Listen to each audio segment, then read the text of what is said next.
चारधाम यात्रा के लिए सुरक्षित जोशीमठ तैयार। सीएम धामी ने दिखाई औली मैराथन को हरी झंडी, कहा पालक में समर्थ। लैंड जिहाद को लेकर के सीएम धामी का बड़ा बयान। सरकारी जमीनों पर कब्जा करने वालों को किया आगाह। हरक सिंह रावत के खिलाफ एक बार फिर खुला मोर्चा। बीजेपी विधायक ने भ्रष्टाचार का लगाया आरोप।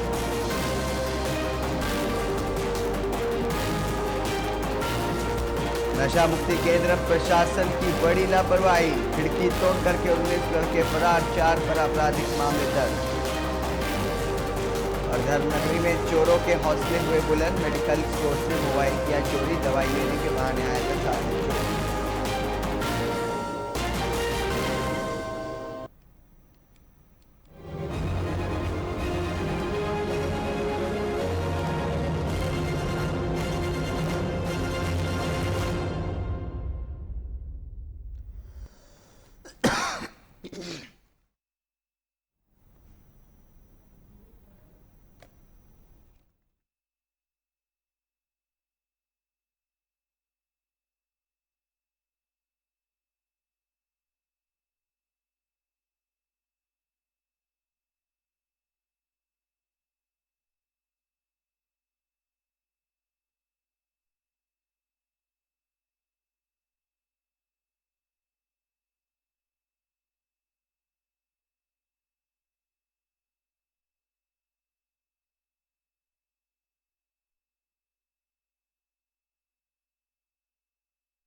नमस्कार, स्वागत है आपका उत्तराखंड लाइव में। मैं हूं आपके साथ हारिस। मुख्यमंत्री पुष्कर सिंह धामी द्वारा अवैध मज़ारों पर दिए गए बयान ने जहां पर राजनीतिक हलकों में एक बखेड़ा खड़ा कर रखा है, तो वहीं संत समाज सीएम धामी के इस फैसले को लेकर के खासा गदगद है। वरिष्ठ संत और भाजपा सांसद साक्षी महाराज ने सीएम धामी के फैसले का स्वागत करते हुए कहा कि देर से ही सही पर सीएम धामी के इस कदम से देवभूमि उत्तराखंड में पहाड़ों पर लैंड जिहाद रुकेगा। हरिद्वार के पतरी क्षेत्र में आयोजित संत सम्मेलन में शिरकत करने पहुंचे साक्षी महाराज ने सीएम धामी का स्वागत किया। उधर संतों की सर्वोच्च संस्था अखिल भारतीय अखाड़ा परिषद के अध्यक्ष महंत रविंद्र पुरी ने सीएम धामी सरकार की अवैध मज़ारों पर कार्रवाई को सही ठहराते हुए कहा कि संत समाज लंबे समय से ये मांग कर रहा था और अगर अब भी अवैध मज़ारों को नहीं हटाया गया तो साधु संत इन्हें हटा देंगे।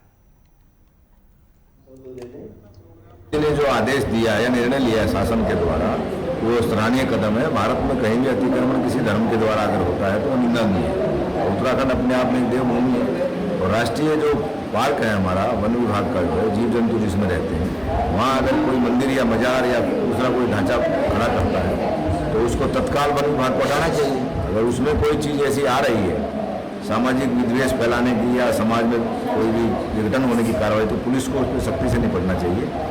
तो मैं मुख्यमंत्री जी के इस बयान का स्वागत करता हूँ। साधु समाज इससे प्रसन्न है। हम स्वयं भी इसका प्रयास करें, नागरिक होने के नाते किसी प्रकार की गैर कानूनी गतिविधियों में लिप्त न रहें।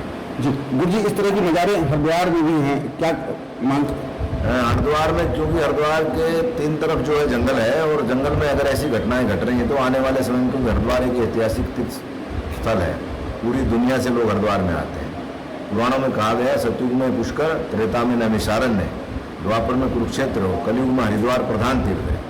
तो इसकी प्रधानता तभी रहेगी जब यहाँ जो धार्मिक वातावरण है, माँ भगवती गंगा का तट है और देवालयों का यहाँ बहुत बड़ा समूह है और पास में मुस्लिम जो बंधु हैं उनका पिरान कलीर एक बड़ा तीर्थ है यहाँ, तो उसमें भी संतों की तरफ से कभी किसी प्रकार का आरोप या किसी प्रकार का विरोध नहीं हुआ है। तो मेरा उनसे भी अपील है कि इस प्रकार की गतिविधियों से अपने आप को बचाए रखें, वो जिसमें समाज में विद्वेष ना फैले। ये जो इस तरह की मज़ारें जो हैं यहाँ पर, क्या तत्काल शासन को सख्ती से हटाना चाहिए, क्योंकि ये जो जनसंख्या का घनत्व पहाड़ों में बढ़ रहा है और जो बैलेंस बिगड़ रहा है और इस प्रकार जो मज़ारें बना करके भूमि कब्जा करने की सुनियोजित एक साजिश है, उसको तत्काल शासन को इस पर निर्णय लेना चाहिए। अन्यथा उसकी सारे परमिशन लिख के पुलिस अखाड़े वालों को दे दे, 3 दिन में हम लोग हटा देंगे। देर से उठाया हुआ एक बहुत ही अच्छा विस्तृत कार्य है। अवैध कार्य, अवैध मज़ार या अवैध जो कुछ भी है वो रास्ते हटना ही चाहिए। सरकार का काम है, मेरा काम नहीं है। सरकार चिन्हित करेगी अवैध क्या क्या है और अवैध को हटाने का संकल्प सरकार ने लिया है। तो मैं हृदय की गहराई से धामी जी को बहुत बहुत साधुवाद देता हूँ, बधाई देता हूँ और आशीर्वाद भी देता हूँ। लगता है कि लैंड जिहाद रुकेगा पहाड़ों पर। कल ही मेरे संज्ञान में आया था, उत्तराखंड में विसंगतियां हैं और लोग यहाँ की संस्कृति को नष्ट करना चाहते हैं, उसको बनाए रखना, सजोए रखना ये साधु संतों के साथ साथ सरकार का भी काम है। तो निश्चित रूप से लफ्ज़ जिहाद भी यहाँ समाप्त होना चाहिए।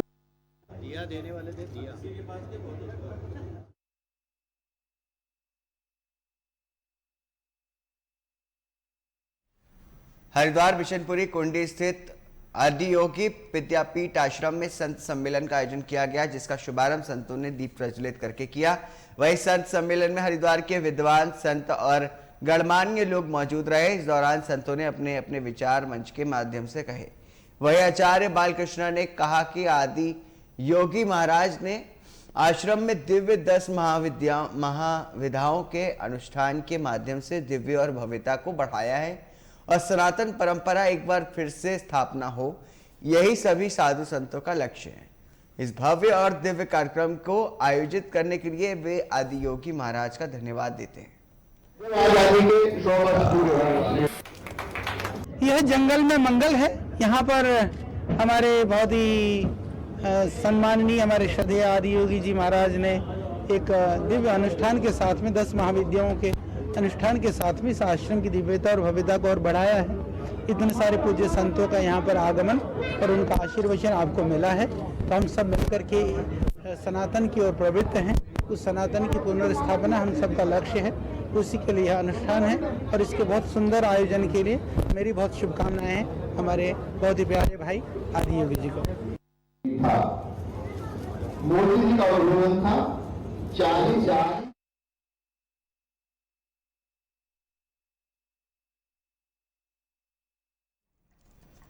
भाजपा नेताओं द्वारा नगर पंचायत भगवानपुर के पंचायत अध्यक्ष के प्रतिनिधि सुबोध राकेश पर लगाए गए आरोपों के जवाब में एक प्रेस वार्ता की, जिसमें सुबोध राकेश ने बताया कि कुछ लोग भाजपा का चोला ओढ़ करके भगवानपुर की तमाम जमीनों को खुर्द बुर्द कर रहे हैं। उन्होंने कहा कि इस मामले में सभी नेताओं की सरकार को निष्पक्ष जांच करानी चाहिए।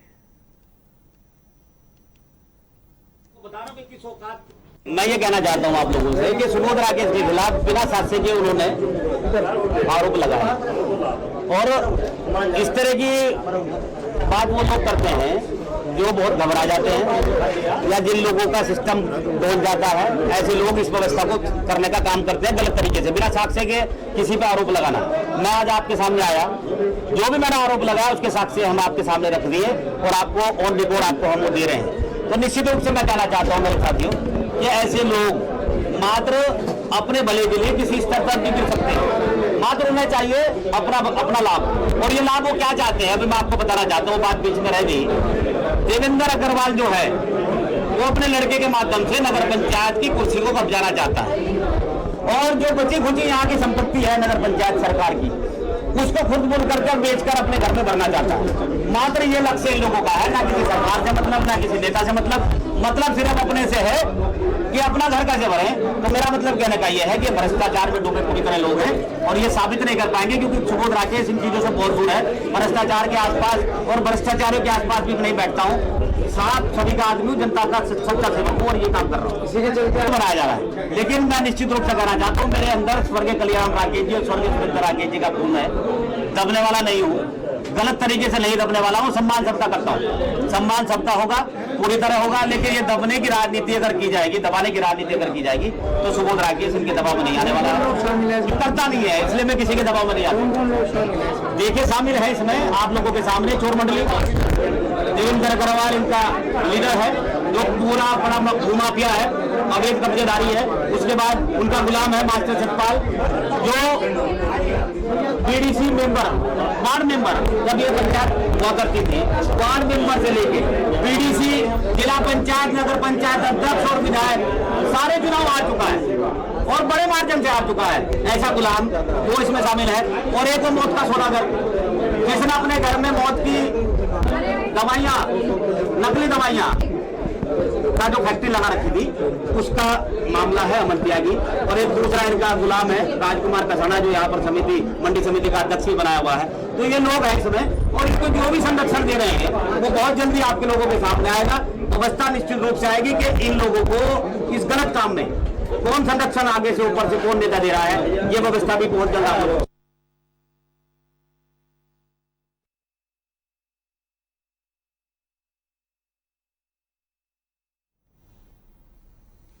पुरानी पेंशन बहाली संयुक्त मोर्चा की ओर से गोपेश्वर में कैंडल मार्च निकाला गया। संयुक्त मोर्चा के पदाधिकारियों ने नगर के तिराहे पर वित्त मंत्री प्रेमचंद अग्रवाल का पुतला भी फूंका। बता दें कि विधानसभा में वित्त मंत्री ने पेंशन बहाली पर केंद्र सरकार से ही मामले में निर्णय लेने की बात कही गई थी, जिससे आक्रोशित कर्मचारियों ने पुतला दहन किया। कर्मचारियों ने कहा कि पेंशन उनका अधिकार है। पुरानी पेंशन की व्यवस्था को समाप्त करके नई पेंशन योजना कर्मचारियों पर थोपी गई है। नई पेंशन योजना किसी भी तरह से कर्मचारियों के हित में नहीं है।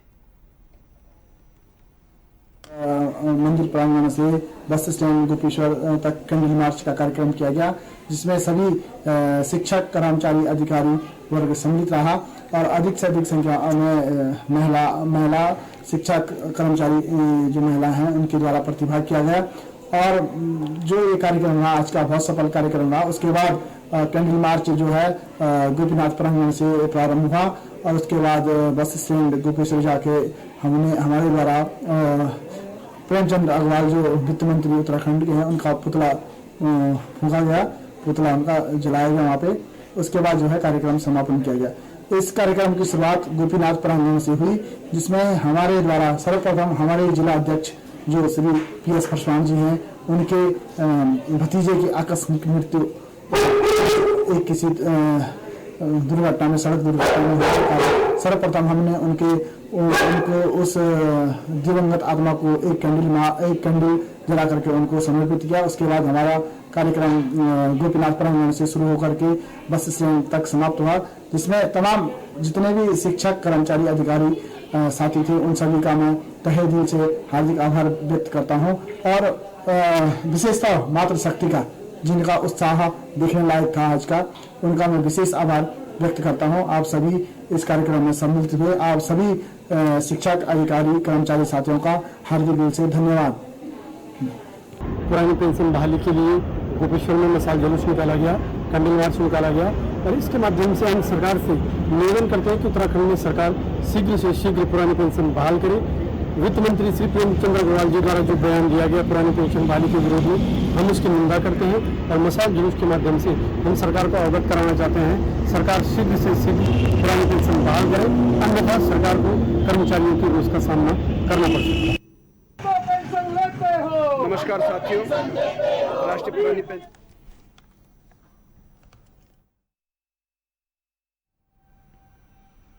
वहीं हरिद्वार के पथरी क्षेत्र में क्षेत्रीय खाद्य आपूर्ति अधिकारी और राशन डीलर की मिलीभगत से कालाबाजारी का मामला सामने आया है। RTI के जरिए मिली जानकारी के बाद कोर्ट के आदेश पर पथरी थाने में मुकदमा दर्ज कर लिया गया है। हरिद्वार प्रेस क्लब में प्रेस कॉन्फ्रेंस करने पहुंचे RTI कार्यकर्ता और ग्रामीणों ने बताया कि खाद्य आपूर्ति अधिकारियों के संरक्षण के चलते राशन डीलर मनमानी कर रहे हैं और पात्र लोगों को राशन नहीं दे रहे हैं। जब इस संबंध में उनसे सूचना मांगी गई तो वे गलत सूचना देकर के गुमराह करते हैं। RTI कार्यकर्ता ने मांग करते हुए कहा कि दोषियों पर कड़ी कार्रवाई होनी चाहिए। मुझे उन्होंने रजिस्टर पूरे नहीं दिखाए, उसके बाद फिर मैंने उनसे रजिस्टरों की मांग की तो उन्होंने आनंद फानन में खाद्य आपूर्ति विभाग ने और राशन डीलर ने मिलकर के आनंद फानन में फर्जी तरीके से रजिस्टर बना करके मेरे पास फोटो स्टेट भिजवा दी गई। उन्होंने राशन डीलर धारीवाला से किस समस्या को लेकर मांगी थी, उसमें क्या दिक्कत कर रहा है? वो सही तरीके से राशन नहीं बांट रहे थे, एक महीने बांट देते थे और एक महीने नहीं बांटते थे। उस चीज को लेकर के उनसे सोचना चाहिए थी। राशन सही समय से नहीं बांटता है, कहीं बिल्कुल ब्लैक में बेच देते हैं उसको, ऊंचे दामों से ब्लैक में बाजार में बेच देते हैं उसको। अभी कोर्ट में जो है जांच चल रही है, क्या इससे संतुष्ट? हाँ, अभी तो जांच चल रही है कोर्ट से, अभी आदेश चौकी में गए हैं, 3 दिन हुए हैं अभी मुकदमे को। अभी मैं एजेंडा क्या है, मांग क्या है जो प्रेस कॉन्फ्रेंस कर रही है? प्रेस कॉन्फ्रेंस की मांग यही है कि इनके खिलाफ उचित से उचित कार्रवाई हो, यही एजेंडा है।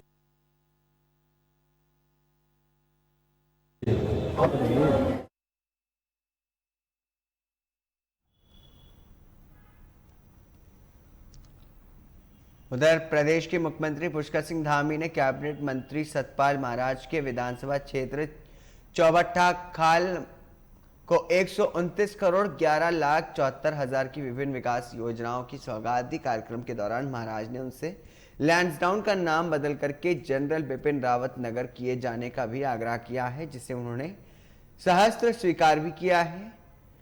मुख्यमंत्री पुष्कर सिंह धामी ने कहा कि प्रधानमंत्री मोदी के नेतृत्व में प्रदेश में जितनी योजनाएं संचालित व क्रियान्वित हो रही हैं वे अभूतपूर्व हैं। आज भारत का सांस्कृतिक उत्थान हो रहा है।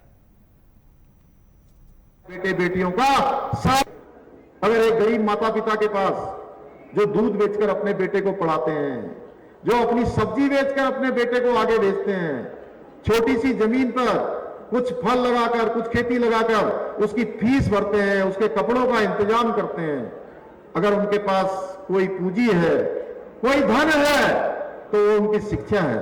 और उस पर भी अगर चोरी कर जाएगा, कोई डकैती कर जाएगा, कोई लूटपाट कर जाएगा, कोई धोखा कर जाएगा, तो भाइयों बहनों उनके पास कुछ बचेगा नहीं। इसलिए हमने तय किया कि हम सख्त नकल का कानून लाएंगे और हमारे बेटे बेटियों का सारा संदेह समाप्त करेंगे, उनके माता पिता का भी संदेह समाप्त करेंगे कि जो बेटे बेटियां जिनके अंदर योग्यता है, क्षमता है, जो आगे आना चाहते हैं, उनके मन में कोई संदेह नहीं है।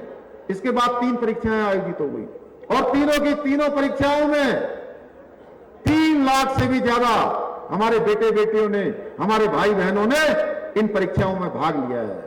और हमने ये भी तय किया है कि जो कैलेंडर हमने जारी किया है, हमने पहले तय किया था कि हम 3 परीक्षाएं फरवरी और मार्च के महीने में करेंगे। उसके बाद हमने ये तय किया है कि 4 बड़ी परीक्षाएं अब इस माह में होने वाली हैं और चारों ही परीक्षाओं में हमारे बेटे बेटियों से मैं कहना चाहता हूं कि सारे बेटे बेटियां, हमारे भाई बहन खूब तैयारियां करें। अब उनको कोई संदेह नहीं करना चाहिए कि जो भी परीक्षा होगी अब वो नकल विहीन होगी, पारदर्शिता के आधार पर होगी। जिनके अंदर योग्यता होगी, क्षमता होगी, वो उनको उन परीक्षाओं में सम्मिलित होने का अवसर भी मिलेगा, उनको उसमें चयनित होने का भी अवसर मिलेगा। इसी प्रकार से देवभूमि का स्वरूप न बिगड़े। देवभूमि के अंदर लगातार डेमोक्रेटिक चेंज हो रहा है, जनसंख्या का असंतुलन हो रहा है, जिसको देखिए वही उत्तराखंड के अंदर आकर सीमावर्ती क्षेत्रों में आ जा रहे हैं। भाइयों बहनों, इसको लेकर हमने अब सख्त कदम उठाने का निर्णय लिया है। एक तरफ जहां हम इसके लिए स्पेशल ड्राइव चलाएंगे, स्पेशल जांच का अभियान चलाएंगे, वहीं वन विभाग, पीडब्ल्यूडी विभाग, सिंचाई विभाग, राजस्व विभाग, ऐसे अनेकों विभागों में सरकारी जमीनों पर अवैध कब्जे हो रहे, कहीं मजार जिहाद के नाम पर, कहीं लैंड जिहाद के नाम पर, किसी और जिहाद के नाम पर। अब ये देवभूमि पर चलने वाला नहीं है। अब देवभूमि की संस्कृति को, देवभूमि के स्वरूप को हम बिगड़ने नहीं देंगे। भाइयों बहनों, ये अध्यात्म की भूमि है, ये संस्कृति की भूमि है, ये देवों की भूमि है, गंगा की भूमि है, ये यमुना की भूमि है। ये हमारा प्रदेश चारों तरफ से देवभूमि, वनों से आच्छादित, पर्वतों से आच्छादित है। इसका स्वरूप बना रहना चाहिए। ये हिमालय नहीं बिगड़ना चाहिए। यहाँ की आबो हवा शांत है, ये शांत ही रहनी चाहिए। यहाँ की कानून व्यवस्था बनी रहनी चाहिए। इसलिए हमने तय किया है कि सरकारी जमीनों पर जितने भी इस प्रकार के अतिक्रमण हैं, उन अतिक्रमणों को हम चिन्हित करके हटाने का काम करेंगे। और हमने कहा है जिन लोगों ने इसके पीछे कब्जे करवाए हैं वो स्वयं ही उन कब्जों को हटा लें, अन्यथा हमारा प्रशासन, हमारा शासन की जो टीम है वो उस पर विधि पूर्वक कार्रवाई करेगी। हम माननीय प्रधानमंत्री मोदी जी का जो मंत्र है, सबका साथ, सबका विकास, सबका विश्वास और सबका प्रयास, उस पर विश्वास रखने वाले हैं। हम तुष्टीकरण नहीं करेंगे, हम किसी कीमत पर तुष्टीकरण को बढ़ावा भी नहीं देंगे। भाइयों बहनों, आज के अवसर पर अनेकों मांगे यहाँ पर महाराज जी के द्वारा प्रस्तावित की है। पहले भी उनके द्वारा बहुत सारे काम यहाँ पर हुए हैं। आज उन्होंने जिन कामों को यहाँ पर प्रस्तावित किया है, मैं आज यहाँ से राजकीय डिग्री कॉलेज कोखला में जो भवन निर्माण है उसकी स्वीकृति प्रदान की जाएगी, इसकी घोषणा करता हूं। साथ ही राजकीय डिग्री कॉलेज बेदीखाल में भवन की मरम्मत तथा स्नातक स्तर पर विज्ञान वर्ग के विषयों की आवश्यकता अनुसार चरणबद्ध रूप से स्वीकृति प्रदान की जाएगी। विकासखंड पावो के अंतर्गत राजकीय इंटर कॉलेज गढ़ी गांव में भवन निर्माण की स्वीकृति प्रदान की जाएगी। विकासखंड बिरोखाल के अंदर राजकीय हाई स्कूल कोठा में 3 अतिरिक्त कक्षाओं का निर्माण किया जाएगा। सतपुली के निकट बगलेश्वर महादेव मंदिर के निकट स्नान घाट व मंदिर का स्थलीय विकास की स्वीकृति प्रदान की जाएगी। चौबट्टा खाल में केंद्रीय विद्यालय की स्वीकृति प्रदान किए जाने के लिए केंद्र को इसका प्रस्ताव भेजा जाएगा, उस स्तर पर प्रयास किए जाएंगे। और साथ ही कन्या हाई स्कूल सतपुली का स्थानांतरण इंटर कॉलेज के मर्ज में करना है, इसको भी आगे किया जाएगा। एकेश्वर बाजार में शिवालय के नीचे क्षतिग्रस्त पुस्ते का निर्माण कार्य कराया जाएगा। और साथ ही नौगांव खाल सामुदायिक स्वास्थ्य केंद्र में जहां पर चिकित्सकों के आवास नहीं है, उसका एक ट्रांजिट हॉस्टल बनाने का भी कार्य किया जाएगा। इसके अलावा आपके द्वारा बहुत सारे ये जो मुझे प्रस्ताव दिए हैं, मैं इन सभी प्रस्तावों को मैं अपने साथ लेकर जा रहा हूं। और यहां पर जो फैला मेरा सेब का एक बगीचा सड़क से सुदूर है और सीजनल सब्जी उत्पादन भी यहां होता है। यहां पर सड़क न होने के कारण से इसका इसको हिमाचल की तरफ मिनी रोपवे की जो आगे भविष्य में उसकी संभावनाओं को तलाशा जाएगा कि किस प्रकार से किया जा सकता है। और आज महाराज जी ने, महेंद्र भट्ट जी ने मुझे जो यहाँ पर हम लोग अभी आ रहे थे तो आते आते कि हम लोगों ने रास्ते में बात करते हुए ये बात आई कि आज जो लैंसडाउन है, लैंसडाउन का नाम काफी पुराना है, लेकिन इसमें केंद्र सरकार के स्तर से भी कुछ होना है। लेकिन जनरल बिपिन रावत जी जो हमारी इसी धरती के पुत्र थे, देवभूमि के लाल थे और शौर्य के प्रतीक थे, और एक आप सब जानते हैं पूरे देवभूमि के लोग ही नहीं बल्कि पूरे भारत के लोग उनसे लगाव करते हैं। आज सेना में जाने वाला हर नौजवान उनको अपना प्रेरणा स्रोत मानता है। तो ये लैंसडाउन नगर का नाम उनके नाम से किए जाने की हम लोग जो है अगर हो सकता है तो उसको आगे बढ़ाया जाएगा। जो भी इस पर काम हो सकते हैं उसको बढ़ाएंगे। अगर एक गरीब माता पिता के पास जो दूध बेचकर अपने करते हैं। इन खबरों के साथ इस बुलेटिन में इतना ही। नमस्कार।